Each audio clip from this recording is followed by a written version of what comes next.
আসসালামু আলাইকুম বন্ধুরা, আমি এই যে নারিকেলের ভিডিও দিতেছি কেন এই নারিকেলটা আপনি যখন ফ্রিজে রাখবেন তখন নারিকেলটা জমে আরসি থেকে আলাদা হয়ে যাবে।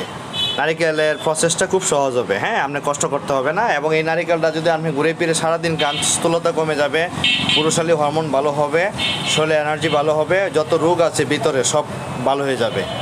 আর এই নারিকেলটা যদি আপনি সন্ধ্যার পরে 100 গ্রাম নারিকেল খান, 3-4টা ডিম খান, তাহলে আপনার ডায়াবেটিস ভালো হয়ে যাবে। আপনি বেশি না 3 দিন 4 দিন খায় ডায়াবেটিস মাপেন, যদি সুগার কমে যায় তাহলে আরও 7 দিন বাড়ান। আপনি সকালে সোডিয়াম বাইকার্বনেট হাফ চামচ একটা লেবুর রস দিয়ে একদম খালি পেটে খাবেন। 9টা-10টা বাজে আপনার বাবা টক দই দেওয়া উইথ মাদার ব্যাকটেরিয়া পান্তা ভাত খাবেন। দুপুরবেলা আপনি স্বাভাবিক খাবার খাবেন, সরিষার তেলের রান্না। আর সন্ধ্যার সময় আপনি একটা 100 গ্রাম নারিকেল এবং 3-4টা ডিম আপনি একদিন খান।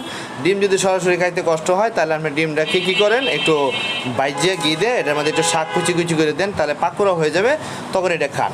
এখন আপনার দরকার হচ্ছে পেট ভরা। আপনার যদি এটা খাওয়ার পরে সুগার কমে আসে, খিদা না লাগে, আপনার যদি শরীরে এনার্জি পান, শরীর সুন্দর হয়, চুল টুল ভালো, সব কিছু ব্যাপারে সুন্দর হয়, তাহলে আপনার খাইতে সমস্যা কী?